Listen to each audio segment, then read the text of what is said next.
आज का हम लोग का पहला प्रश्न है 2 का पावर 9 इंटू 3 का पावर 5 इंटू 5 का पावर 4 इंटू 7 का पावर 6 के कितने गुणक विषम संख्या है। कितने गुणक मतलब कितने गुणनखंड विषम संख्याएं हैं, यानी कितने गुणनखंड विषम संख्या के रूप में है, ये हम लोग को ज्ञात करना है। तो सबसे पहले प्रश्न में हम लोग देख रहे हैं कि इस पूरे में 2 से यहाँ इंटू हो रहा है, यानी 2 का पावर 9 है, और जैसे ही 2 से सब में मल्टीप्लाई होगा इस पूरे को क्या कर देगा, है तो ये विषम संख्या, लेकिन जैसे ही 2 से गुना होगा ये हो जाएगा सम संख्या। यानी विषम संख्या के लिए सबसे पहला काम हम लोग का होगा कि इस 2 को हम लोग छोड़ देंगे। जैसे ही 2 को छोड़ेंगे यानी इस पूरे को अलग कर लेंगे तो यहाँ हम लोग का क्या मिल गया, 3 विषम संख्या है, 5 भी विषम संख्या और 7 भी विषम संख्या, यानी विषम संख्या हम लोग का अलग हो चुका है। अब हम लोग का क्या बचा, बोल रहा है कितने गुणनखंड यानी गुणक विषम संख्या यानी संख्या अब निकालना है। तो विषम संख्या के लिए क्या निकालेंगे हम लोग, विषम संख्या निकालना है। कितने गुणनखंड विषम संख्या है, तो विषम के लिए क्या करेंगे, जितना भी विषम पर पावर दे रहा है उस पावर में हम लोग एक जोड़ देंगे और एक जोड़ने के बाद सबको मल्टीप्लाई करेंगे। जैसे यहाँ 3 का पावर कितना 5, 3 का पावर 5 है तो हम लोग लिखेंगे एक ज्यादा यानी 6। अब इंटू करेंगे, 5 का पावर कितना 4, एक ज्यादा करके लिखेंगे 5 हो गया, और 7 का पावर कितना है 6, तो 7 का पावर 6 है तो हम लोग लिखेंगे एक ज्यादा 7, गुना कर देंगे 6 5 30, 3 7 21, 210। यानी कितने गुणक यानी गुणनखंड विषम संख्या के रूप में है 210। हम लोग का आंसर क्या हो जाएगा, ऑप्शन नंबर सी 210। हम लोग का अगला प्रश्न है 2 का पावर 7 इंटू 3 का पावर 4 इंटू 5 का पावर 3 इंटू 7 के कितने गुणनखंड सम है। अब यहाँ क्या बोल रहा है, पहले बोला विषम संख्या, अब यहाँ बोला कितने गुणनखंड सम संख्या है। तो सम संख्या के लिए क्या करेंगे, हम लोग इस पूरे को लेंगे और जब पूरे का निकालेंगे तो क्या आएगा हम लोग का, सम और विषम दोनों आएगा। क्यों, अब यहाँ तो ये 3 5 7 विषम संख्या है और ये 2 क्या है, सम संख्या, यानी 2 से जैसे ही गुना करेंगे तो हम लोग का सम भी हो जाएगा, यानी सम और विषम दोनों आएगा। तो क्या आ जाएगा, सम प्लस विषम, पूरे को लेकर के हम लोग चलेंगे तो सम विषम दोनों आएगा। जबकि ये पूछ रहा है कि आपको गुणनखंड ज्ञात करना है, लेकिन कैसा, सम संख्या का। तो इस पूरे को लेकर चलेंगे कितना आ जाएगा, तो सबसे पहले उसमें क्या किए थे हम लोग, जो पावर रहता है उसमें एक बढ़ा करके गुना करते हैं। तो 2 का पावर कितना है 7 है तो लिख देंगे 8 इंटू 3 का पावर कितना 4, तो गुना करेंगे एक ज्यादा यानी 5 से, 5 का पावर कितना 3, एक ज्यादा करेंगे 4, और 7 का पावर कुछ नहीं, तो जिसका पावर कुछ नहीं होता उसका पावर 1 होगा ही होगा। ये 1 हो गया, एक जोड़ेंगे आ जाएगा 2, यानी इस पूरे को गुना करेंगे तो कितना आ जाएगा, 8 5 40, 4 16 दूना 32, 320। यानी कि सम और विषम, सम और विषम दोनों को गुना किए, जब दोनों को गुना किए हम लोग तो सम और विषम टोटल कितना आ गया 320। हम लोग से पूछ रहा है कि सम संख्या का ज्ञात कीजिए, यानी कितने गुणनखंड सम है। तो उसके लिए क्या करेंगे, अब टोटल में से विषम संख्या को घटा देंगे, यानी सम और विषम दोनों में से यदि विषम संख्या घटा दिया जाए तो सम संख्या का गुणनखंड आ जाएगा। और विषम संख्या कैसे घटाएंगे, सम को छोड़ देंगे। अब जैसे ही सम को छोड़ देंगे तो विषम हम लोग का यहाँ मिलेगा, विषम हम लोग का यहाँ मिल गया। अब विषम यहाँ मिल गया तो ये 8 किसका था, 8 2 का था। इस 8 को हम लोग छोड़ देंगे। अब 8 को छोड़ने के बाद हम लोग कह सकते हैं कि ये 5 4 2 किसका है, विषम संख्या का।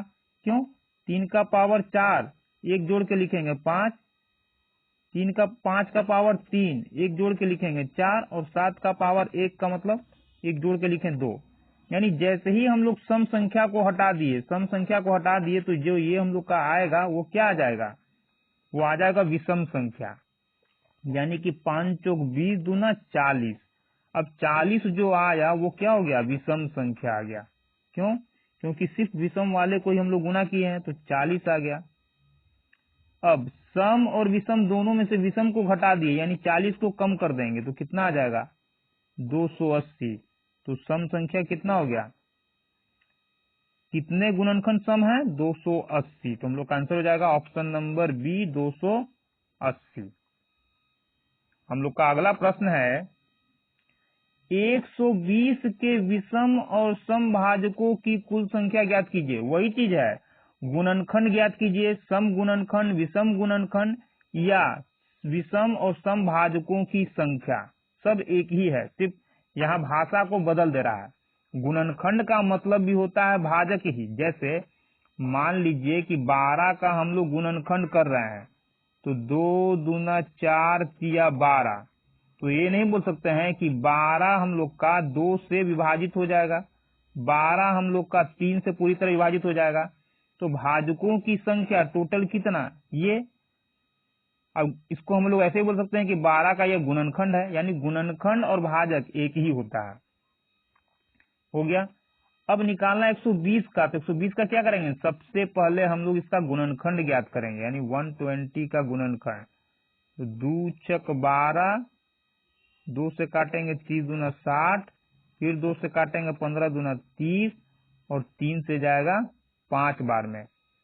क्या बोल रहा है, विषम और सम भाजकों की संख्या। तो सबसे पहले सेट कर लेंगे 1 2 3, 2 कितनी बार 3 बार, पावर 2 हो गया, 3 हो गया, इंटू 3, 3 कितनी बार 1 बार, पावर 1 हो गया, 5, 5 कितनी बार 1 बार। पहले भी हम लोग का इसी तरह से दे रहा था क्वेश्चन, यानी उसी फॉर्म में बन गया। अब क्या पूछ रहा है कि विषम और सम भाजकों की संख्या ज्ञात कीजिए। तो हम लोग सम संख्या डायरेक्ट नहीं निकाल सकते हैं, क्या करेंगे हम लोग, सम प्लस विषम निकाल सकते हैं, सम प्लस विषम निकाल सकते हैं, यानी सम और विषम टोटल कितना। तो इन सभी के पावर को क्या करेंगे हम लोग, 1 बढ़ा करके गुना करेंगे।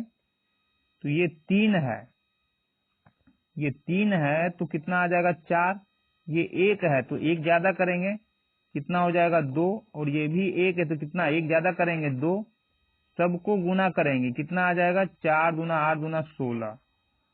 सम और विषम टोटल कितना हो गया 16, यानी कि विषम और सम भाजकों की कुल संख्या 120 में कितना हो गया 16 हो गया।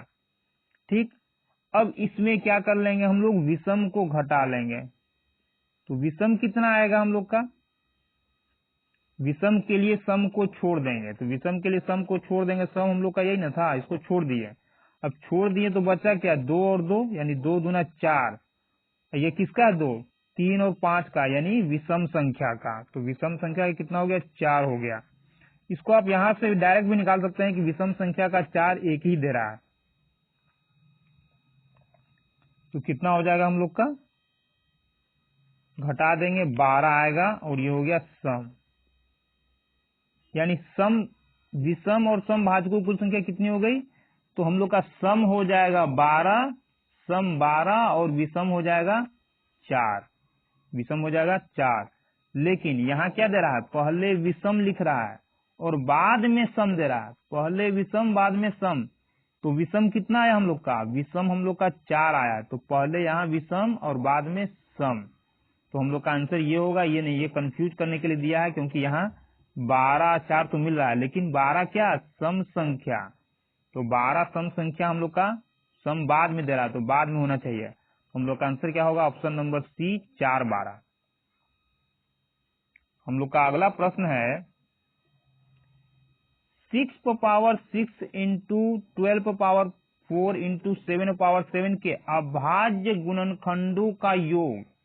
यहाँ ये नहीं बोल रहा है कि सम और विषम ज्ञात कीजिए, बोला अभाज्य गुणनखंड का योग, यानी जो भी अभाज्य गुणनखंड के रूप में आएगा उसका योग पूछ रहा है। और जब भी इस तरह का पूछेगा, जैसे अभाज्य गुणनखंड का मतलब क्या हुआ, मान लीजिए किसी संख्या का हम लोग गुणनखंड निकालते हैं, तो 2 का पावर 3 आ गया, 3 का पावर 1 आ गया, 5 का पावर 2 आ गया। तो इसमें अभाज्य गुणनखंड कौन कौन है, 2 3 5, ये हम लोग का अभाज्य गुणनखंड है, क्योंकि अभाज्य संख्या 2 3 5 यही ना है, ये तो है नहीं, ये तो है कि कितनी बार है।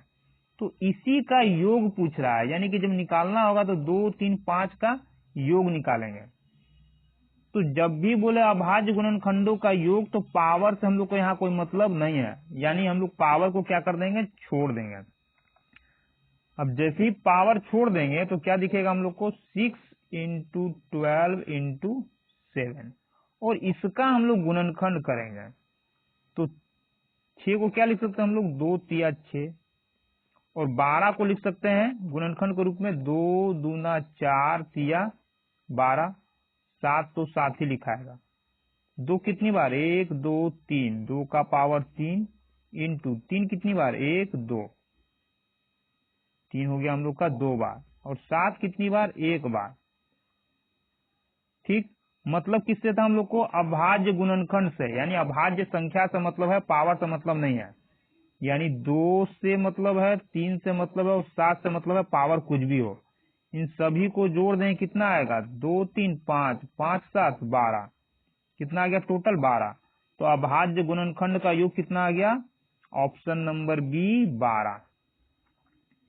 हम लोग का अगला प्रश्न है, किसी भी प्राकृत संख्या n के लिए 6 का पावर n - 5 का पावर n के परिणाम का अंतिम अंक क्या होगा, क्या होगा, ऑप्शन नंबर बी 1 होगा। क्यों, क्योंकि 6 का पावर कुछ भी हो, 6 का पावर कुछ भी हो आएगा 6 ही, और 5 का पावर भी कुछ भी हो आएगा 5 ही, तो दोनों का अंतर कितना आएगा, 1। अब इसको हम लोग चेक कर लेते हैं।